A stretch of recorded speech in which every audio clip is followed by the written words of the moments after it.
Welcome future doctors into the white coat educator. I am Yasmin Pathan, a BHMS student. आज हम देखेंगे cardiovascular system का new topic heart rate.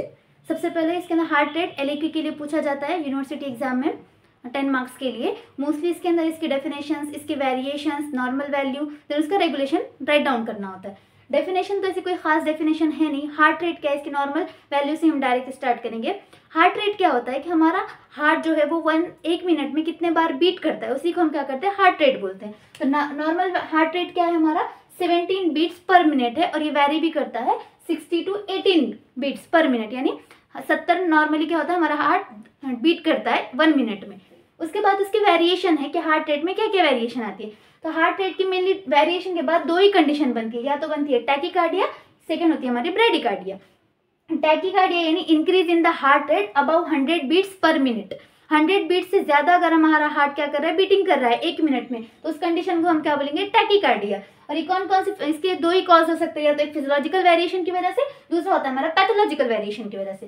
Physiological variation में क्या, childhood में tachycardia mostly होता है। देन एक्सरसाइज के बाद क्या होती है, हमारी हार्ट रेट इंक्रीज हो जाती है, और ड्यूरिंग द प्रेगनेंसी भी हार्ट रेट क्या होता है, इंक्रीज होता है। वही पैथोलॉजिकल कंडीशन देखें हम तो फीवर की कंडीशन में एनीमिया, हाइपोक्सिया एंड हाइपरथायरॉइडिज्म, ये कंडीशंस ऐसे हैं जिसके अंदर क्या होता है, हार्ट रेट इंक्रीज होता है। सेकंड होती है हमारी ब्रेडिकार्डिया। ब्रेडिकार्डिया यानी decrease in the heart rate below the 16 beats per minute, यानी 16 बीट से अगर डिक्रीज हो गया, 16 बीट में पर मिनट जो हमारा हार्ट क्या करता है, बीटिंग करता है, उससे अगर कम बीटिंग हो रही है तो उसे हम क्या बोलते हैं, ब्रेडिकार्डिया। ब्रेडिकार्डिया को मोस्टली फिजियोलॉजिकल वेरिएशंस कौन कौन सी, स्लिप के टाइम पे हमारी हार्ट रेट डिक्रीज होती है, और एथलीट्स में भी पाया जाता है कि हार्ट रेट क्या होती है, हमारी डिक्रीज रहती है। सेकंड पैथोलॉजिकल वेरिएशन में कौन से, हार्ट अटैक में हार्ट रेट डिक्रीज होती है, और सेकंड हाइपोथायराइडिज्म की कंडीशन में क्या होती है, हार्ट रेट डिक्रीज होती है। अब हम देखेंगे regulation of the heart rate और द ब्लड प्रेशर। अगर हम इसके एक रेगुलेशन को समझ लेंगे तो ब्लड प्रेशर का जो रेगुलेशन है उसमें जो नर्वस वाला मैकेनिज्म है एज इट इज सेम होता है, हार्ट रेट का भी रेगुलेशन और ब्लड प्रेशर का भी रेगुलेशन, सिर्फ नर्वस वाला मैकेनिज्म, ठीक है। इसलिए इसको अच्छे से समझो। रेगुलेशन में क्या है, 3 कंपोनेंट होते हैं। एक होता है हमारा वैसोमोटर सेंटर, दूसरा होता है मोटार नर्व फाइबर, उसी को हम बोलते हैं इफेरेंट नर्व फाइबर, और थर्ड वाला हमारा होता है सेंसरी नर्व फाइबर, उसी को हम क्या बोलते हैं, efferent nerve fibre. One by one हम इसको डिटेल में डिस्कस करेंगे। सबसे पहले हम देखेंगे वैसोमोटर सेंटर, ये कहाँ पे सिचुएटेड होता है, इसको और एक नाम बोलते हैं वैसोमोटर सेंटर को, ये कार्डियक सेंटर बोलते हैं, बिकॉज ये हार्ट रेट, ब्लड प्रेशर दोनों को भी क्या करता है, कंट्रोल करता है। इस वजह से वैसोमोटर सेंटर का नाम कार्डियक सेंटर है। कहाँ पे सिचुएटेड होता है, it is situated in the reticular formation of the brain stem in the floor of the fourth ventricle in the medulla oblongata and the upper part of the pons, ठीक है। कहाँ पे situated है, तो floor of the fourth ventricle में। हमारे क्या है, ब्रेन में वेरियस टाइप के वेंट्रिकल्स है, थर्ड, फोर्थ, लैटरल, उसमें से जो फोर्थ वेंट्रिकल है उसके फ्लोर में क्या होता है, हमारा वैसोमोटर सेंटर सिचुएटेड होता है, जो कि मेडुला और अपर पार्ट ऑफ पोन्स में सिचुएटेड है, ठीक है। उसके अलावा ये जो हमारा वैसोमोटर सेंटर है उसमें 3 एरियाज प्रेजेंट होते हैं। एक हमारा होता है वैसोकंस्ट्रिक्टर एरिया, सेकंड होता है हमारा वैसोडाइलेटर एरिया, और थर्ड हमारा होता है सेंसरी एरिया। अब हम इसको कंप्लीट में क्या करेंगे, डिस्कस करेंगे। रेगुलेशन में हम सबसे पहले क्या देखेंगे, वैसोमोटर सेंटर, उसी को हमने कार्डियक सेंटर बोले थे। इसके 3 एरियाज, वैसोकंस्ट्रिक्टर, वैसोडाइलेटर एंड सेंसरी, ठीक है। हम अब एरियाज की सिचुएशन, उनके फंक्शन और कंट्रोल, उसमें इसकी ऐसी स्टडी करेंगे। सबसे पहले हमारा क्या होता है, वैसोकंस्ट्रिक्टर एरिया। इसका कहाँ पे सिचुएशन है, इतनी बात कॉमन याद करो कि वैसोमोटर सेंटर ही कहाँ पे सिचुएटेड था, कि reticular formation of the brain stem in the medulla oblongata and the upper part of the पोन्स।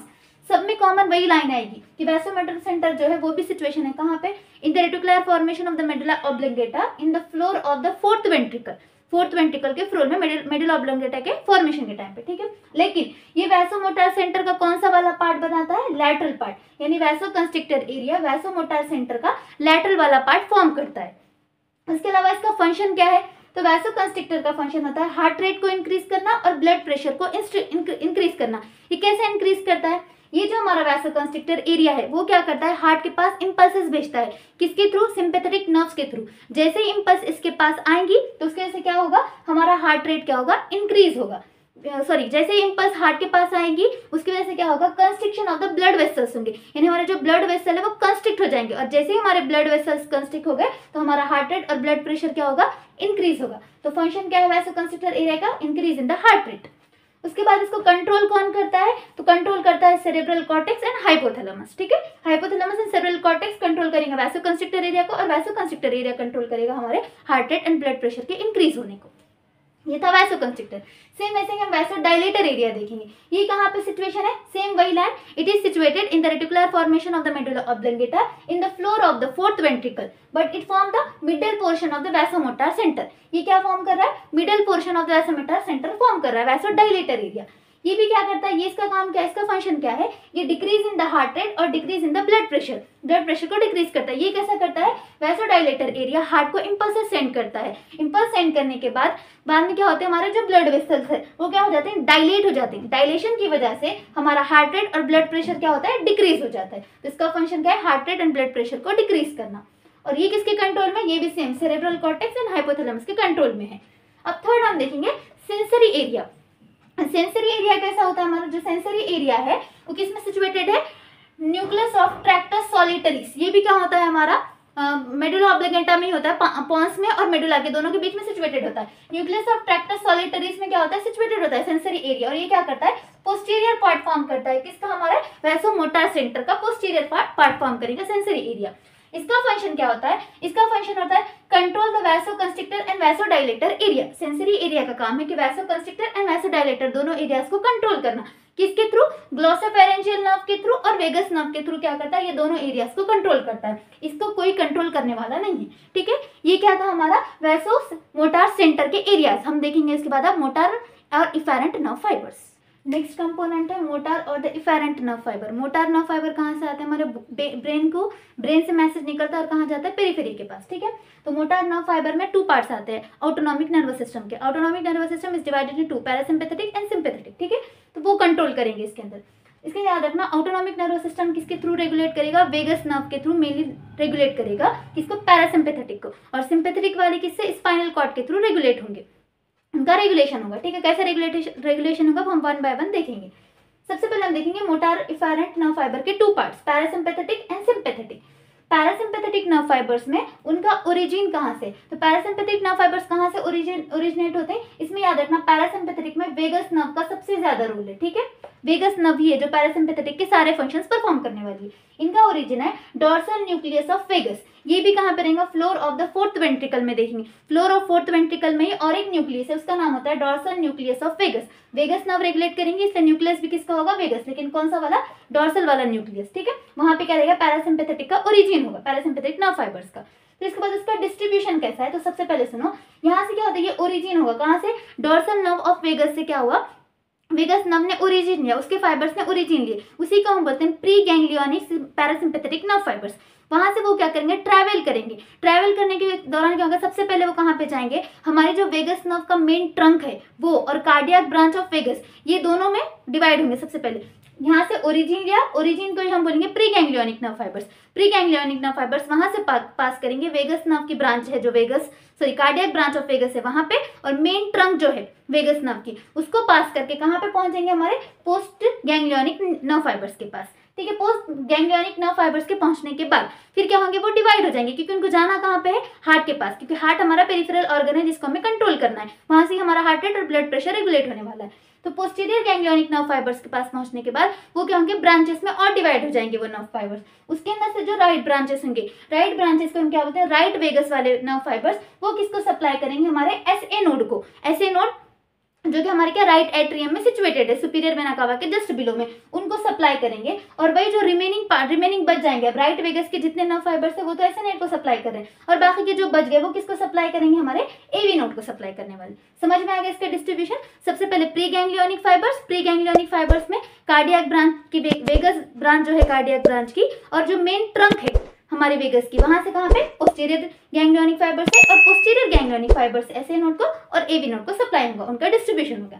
उसके बाद अब इसका फंक्शन क्या है, तो फंक्शंस में याद रखो, पैरासिम्पैथेटिक नर्व किसके थ्रू रेगुलेट हो रही है, वेगस नर्व के थ्रू। और वेगस नर्व हमारी क्या होती है, इनहिबिटरी इन फंक्शन होती है, यानी वो क्या करती है, इनहिबिट करती है। अब इसका इनहिबिट करने से हमारे हार्ट रेट पे क्या असर पड़ेगा, वो डिक्रीज हो जाएंगी। तो डिक्रीज हार्ट रेट को डिक्रीज करना हमारे कौन से वैसोमोटर सेंटर वाले एरिया का काम था, वैसोडाइलेटर एरिया का। इसलिए पैरासिम्पैथेटिक एरिया किससे रिलेटेड करेगा, वैसोडाइलेटर एरिया से। वैसोडाइलेटर एरिया के पास है जो इंपल्सेस हमने अभी देखे पिछले में कि एरिया कैसे कैसे सप्लाई करता है, तो वो क्या होगा, यहाँ पे होगा कि वेगस नर्व क्या करेगी, कार्डियो इनहिबिटरी इन फंक्शन है, वो किसके रेगुलेशन में आएगी, वैसोडाइलेटर एरिया में, ठीक है।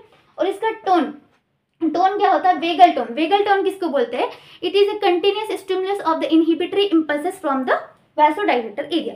ये क्या होता है कि कंटिन्यूस में इंपल्सेस जनरेट करना, कौन से? इनहिबिटरी वाले यानी हार्ट रेट को डिक्रीज करने वाले इंपल्स को जनरेट करने को ही हम क्या बोलते हैं? वेगल टोन बोलते हैं। जो कौन जनरेट करता है? वेगस नर्व के थ्रू जनरेट होती है, इसी की वजह से इसका क्या होता है? Vagal tone. वेगल टोन क्या है? हमारी पावर में डिवाइड हो जाते हैं, जो कि हमारा सर्वाइकल सिंपैथेटिक गैंग्लियन होते हैं। ये उनका क्या होगा? डिस्ट्रीब्यूशन होगा। उसके बाद हम उसका देखेंगे फंक्शन। फंक्शन में क्या है? कार्डियो एक्सिलेटरी इन फंक्शन। एक्सेलरेट करना यानी हार्ट रेट को इंक्रीज करना। तो सिंपैथेटिक नर्व फाइबर्स का क्या काम है? ये क्या करेंगे? कार्डियो एक्सिलेटरी इन फंक्शन करेंगे। और ये किसके कंट्रोल में होते हैं? हमारे वैसोकंस्ट्रिक्टर एरिया का, क्योंकि वैसोकंस्ट्रिक्टर एरिया का काम क्या देखे थे हमने? ये क्या है? हार्ट रेट को क्या करता है? बढ़ाता है। ये स्टिमुलस देगा यानी जनरेट करेगा इंपल्स, फिर बाद में किसको पास होंगे? ये कार्डियो इनहिबिटरी इन फंक्शन यानी हमारे सिंपैथेटिक नर्व फाइबर्स को ट्रांसमिट होंगे और उसके थ्रू हमारा हार्ट रेट क्या होगा? इंक्रीज होगा। इसमें क्या होता है? सिंपैथेटिक टोन, जैसा हमने यहाँ देखे थे, यहाँ पे कौन सी टोन थी? वेगल टोन कंट्रोल कर रही थी। तो यहाँ पे कौन सिंपैथेटिक नर्व फाइबर में सिंपैथेटिक टोन कंट्रोल करेगी, बट ये क्या होती है? उतनी डोमिनेंट नहीं होती है जितनी की वेगल टोन डोमिनेंट होती है। वेगल टोन यानी ऐसी कंडीशन जिसमें हमारे हार्ट रेट को डिक्रीज करना है। जब अगर ये वाला एरिया स्टिमुलेट होता है और वेगल टोन डिक्रीज हो जाती है, तो डिक्रीज हो जाने के बाद सिंपैथेटिक टोन क्या होती है? डोमिनेंट हो जाती है, यानी पावरफुल हो जाती है, जब ये अच्छे से काम करती है। लेकिन नॉर्मल कंडीशन में कौन डोमिनेंट होता है? हमारा वेगल टोन डोमिनेंट करती है ओवर द सिंपैथेटिक टोन पे। ठीक है। और इसका मोड ऑफ एक्शन कैसा है? नॉन एड्रेनालिन यानी सिंपैथेटिक नर्व फाइबर्स जनरेट हो जाने के बाद अगर हार्ट रेट को डिक्रीज करना है तो वो क्या करेंगे? वैसोकंस्ट्रिक्टर एरिया के थ्रू जो इंपल्सेस आएंगे सिंपैथेटिक नर्व फाइबर से, तो वो क्या करेंगे? नॉन एड्रेनालिन को सिक्रीट करेंगे। और नॉन एड्रेनालिन सिक्रीट हो जाने की वजह से हमारी हार्ट रेट क्या होगी? इंक्रीज होगी, जो कि वैसोकंस्ट्रिक्टर एरिया का फंक्शन था। हमने क्या वैसोमोटर सेंटर्स में देखे थे। ये दोनों को कंपैरिजन करके इसलिए पढ़ा रही हूँ ताकि कॉन्सेप्ट को बहुत अच्छे से क्लियर हो। ठीक है। अब हम इसके बाद क्या देखेंगे? Sensory nerve fibres. Third component हम देखेंगे सेंसरी और the efferent nerve fibre. Sensory और एफेरेंट नर्व फाइबर का काम क्या होता है? पेरिफेरी से ले जाना, कहाँ पे? हमारे माइंड तक इंपल्स को ट्रैवल करना। तो इनका काम क्या होता है कि हमारे हार्ट में जो भी स्ट्रेच और पेन रिसेप्टर होते हैं उनके सेंसेशन को ब्रेन तक पहुंचाने का काम कौन करता है? हमारे सेंसरी और एफेरेंट नर्व फाइबर्स करते हैं थ्रू द स्पाइनल कॉर्ड। इसमें इतना ही लिखना है, जस्ट कुछ नहीं। उसके बाद हम देखेंगे last factors affecting the vasomotor centre. वो कौन कौन से फैक्टर है जो हमारे वैसोमोटर सेंटर को क्या करते हैं? अफेक्ट करते हैं। सबसे पहला आता है impulses from the higher centre. Vasomotor centre में 3 एरियाज को छोड़कर कुछ के हायर सेंटर्स होते हैं जिनकी वजह से इंपल्स आ जाने की वजह से हमारा वैसोमोटर सेंटर क्या होता है? अफेक्ट होता है। इसमें फर्स्ट होता है सेरेब्रल कॉर्टेक्स और थर्ड वाला होता है हमारा हाइपोथैलेमस। सेरेब्रल कॉर्टेक्स में वेरियस एरियाज प्रेजेंट है। इसमें से ना एरिया नंबर 13 जो होता है वो इमोशनल कंडीशन के लिए रिस्पॉन्सिबल होता है। तब भी जब भी हमारी इमोशनल कंडीशन होगी, मतलब इमोशनल कंडीशन में हम होंगे, तो तब क्या होगा? हमारा वैसोडाइलेटर एरिया एक्टिवेट होगा। वैसोडाइलेटर एरिया क्या करेगा? वेगल टोन को क्या करेगा? इंपल्स मतलब सेंड करेगा इंपल्स, जिसकी वजह से वेगल टोन डिक्रीज हो जाएगी। और जैसे ही वेगल टोन डिक्रीज हो गई तो हमारा हार्ट सिंपैथेटिक टोन क्या करेगा? पावरफुल बन जाएगा और हार्ट रेट को एक्सेलरेट करेगा। ये किसका? सेरेब्रल कॉर्टेक्स का काम था हमारे इमोशनल कंडीशन में। और वही अगर हम हाइपोथैलेमस में देखें तो हाइपोथैलेमस का जब हम फंक्शंस देखेंगे आगे, तो हाइपोथैलेमस में वेरियस टाइप्स के न्यूक्लियस प्रेजेंट है। इसमें से जो अगर पोस्टीरियर न्यूक्लियस स्टिमुलेट होता है इंपल्स के थ्रू, हायर सेंटर से जो भी इंपल्स आ रहे हैं उसके वजह से अगर हाइपोथैलेमस का पोस्टीरियर न्यूक्लियस स्टिमुलेट हो गया तो हमारा हार्ट रेट इंक्रीज होगा। उसी कंडीशन को हम क्या बोलते हैं? टैकीकार्डिया होगा। और अगर वही स्टिमुलेट होगा हमारा प्री ऑप्टिक न्यूक्लियस इंपल्स की वजह से, तो क्या होगा? हार्ट रेट डिक्रीज होगी, यानी ब्रेडिकार्डिया वाली कंडीशन रिस्पॉन्सिबल होगी। ये क्या था? Impulses from the higher centre. Second आता है हमारा impulses from the respiratory centre. ठीक है। रिस्पिरेशन के दौरान पे क्या होता है? 2 प्रोसेस होता है, या तो इंस्पायरेशन या तो एक्सपायरेशन। कभी भी याद रखना, इंस्पायरेशन के टाइम पे क्या होगी? हमारी हार्ट रेट इंक्रीज होगी, और वही एक्सपायरेशन के टाइम पे क्या होगा? हमारी हार्ट रेट डिक्रीज होगी। इसमें ये लिखेंगे। और थर्ड आता है impulses from the right atrium. इसको भी बोलते हैं ब्रिज रिफ्लेक्स भी बोलते हैं। इसके अंदर इसमें क्या होता है? हमने देखे थे कि कार्डियक साइकिल में कि राइट एट्रियम में क्या होता है? आर्टेरियल डायस्टोल के टाइम पे फीलिंग का टाइम होता है, फीलिंग होती है पूरे आर्टेरिया की। तो वेरियस पूरे ब्लड जो कलेक्ट होता है हमारे राइट एट्रियम में, उसकी वजह से क्या होता है? वेनस रिटर्न बढ़ जाता है, यानी ब्लड की तरफ पूरा हार्ट की तरफ पूरा ब्लड आता है। वो ब्लड आ जाने की वजह से, वेनस रिटर्न इंक्रीज हो जाने की वजह से क्या होता है? हमारी हार्ट रेट भी इंक्रीज होती है। तो ये क्या था? Impulses from the right atrium. Next हम देखेंगे factors impulses from the baroreceptor and impulses from the chemoreceptor। ठीक है। baroreceptor इसकी डेफिनेशन क्या है? baroreceptors are those receptors which are responsible for change in the blood pressure। जो हमारा blood pressure change होता है उसको जो रिस्पॉन्स देते हैं उसी को हम क्या बोलते हैं? बैरोरिसेप्टर बोलते हैं। और बैरोरिसेप्टर क्या? उसी को बैरोरिसेप्टर की डेफिनेशन है कि इसको रिस्पॉन्स देने वाले change in the blood pressure. ठीक है। इनकी सिचुएशन कहाँ है? हमारे जो बैरोरिसेप्टर होते हैं वो 2 जगह पे सिचुएटेड होते हैं। एक होती है हमारे कैरोटिड रिसेप्टर और दूसरे होते हैं हमारे अहोटिक रिसेप्टर। कैरोटिड रिसेप्टर कहाँ पे सिचुएटेड होते हैं, तो कैरोटिड साइनस में। हमारे जो कॉमन कैरोटिड आर्टरी है जब वो बायफर्केट होती है वहां पे थोड़ा सा डायलेशन उभार होता है, उसी को हम बोलते हैं कैरोटिड साइनस। वहां पे कौन से कैरोटिड रिसेप्टर प्रेजेंट होते हैं। और हमारे आर्च ऑफ अहोर्टा जो होता है उसकी वॉल में जो रिसेप्टर प्रेजेंट होते हैं उसी को हम क्या बोलते हैं, अहोर्टिक रिसेप्टर प्रेजेंट बोलते हैं। वो दोनों भी किसके लिए रिस्पॉन्सिबल है, change in the blood pressure में। और इनको कौन सप्लाई करता है, तो हमारा जो अहोर्टिक रिसेप्टर है उसको हमारी ग्लोसोफेरेंजियल नर्व सप्लाई करती है, जो किसकी, हेरिंग नर्व की ब्रांच है। और जो हमारा अहोर्टिक रिसेप्टर है उसको सप्लाई करती है हमारी अहोर्टिक नर्व, जो कि वेगस नर्व की ब्रांच है, ठीक है। और उसका फंक्शन क्या होता है, बैरोरिसेप्टर का फंक्शन है ब्लड प्रेशर को इंक्रीज करना। अब हम लास्ट देखेंगे impulses from the chemoreceptor. Chemoreceptor की डेफिनेशन क्या है, the receptor which give response to change in the chemical constituent of the blood like O2, N2 and carbon dioxide etcetera is called as a chemoreceptor. वो receptor जो blood की constituent यानी जो भी उसमें गैसेस प्रेजेंट होती है, carbon dioxide, nitrogen, oxygen, उनको जो रिस्पांस देते हैं, उनके चेंज बनाने की वजह से जो रिस्पांस मिलता है उसी को हम क्या बोलेंगे, कीमोरिसेप्टर बोलते हैं। और कीमोरिसेप्टर कहाँ पे सिचुएटेड होते हैं, एक होता है कैरोटिड बॉडी में और दूसरा होता है अहोर्टिक बॉडी में। कैरोटिड बॉडी जहाँ पे कॉमन कैरोटिड आर्टरी बायफर्केट होती है एट दैट पॉइंट वहाँ पे प्रेजेंट होता है कैरोटिड बॉडी। और हमारा जो अहोर्टा होता है, अहोर्टा के वॉल्स में जो प्रेजेंट होते हैं उसको हम बोलेंगे अहोर्टिक बॉडी, ठीक है। अब इनको सप्लाई कौन करता है, तो हमारे सेम वैसा ही है जो हमारे बैरोरिसेप्टर का नर्व सप्लाई था वही हमारे कीमोरिसेप्टर का नर्व सप्लाई है। कैरोटिड बॉडी को सप्लाई करेंगे ग्लोसोफेरेंजियल नर्व जो कि ब्रांच है हेरिंग नर्व की, एंड अहोर्टिक बॉडी को सप्लाई करेंगे अहोर्टिक नर्व जो कि ब्रांच है वेगस नर्व की। इसका कोई भी फंक्शन नहीं होता है, सिर्फ बैरोरिसेप्टर का फंक्शन होता है कि वो इंक्रीज करता है ब्लड प्रेशर को। ये था हार्ट रेट, उसके फैक्टर्स, उसके डेफिनेशंस, उसकी वेरिएशन, और ब्लड प्रेशर और हार्ट रेट दोनों का नर्वस मैकेनिज्म रेगुलेशन। इसको मैंने थोड़ा सा कॉम्प्लिकेटेड टॉपिक है ये, इसको मैंने कंपैरिजन करके आप लोगों के लिए इजी बनाने की कोशिश की है। अगर आपको ये कॉन्सेप्ट क्लियर है तो कमेंट में राइट डाउन कर देना कि कॉन्सेप्ट क्लियर है। अगर कुछ नहीं समझ में आया तो कमेंट में राइट डाउन कर देना कि ये वाला कॉन्सेप्ट क्लियर नहीं है। मैं जल्द से जल्द उसके डाउट को सॉल्व करने की कोशिश करूंगी। जो भी डाउट हो आप पूछ सकते हो। अगर आपको ये वीडियो पसंद आया है, like share subscribe to my channel white coat educator. इसके जो नोट्स है वो टेलीग्राम पर अवेलेबल है, link given in the description. मिलते हैं नेक्स्ट वीडियो में।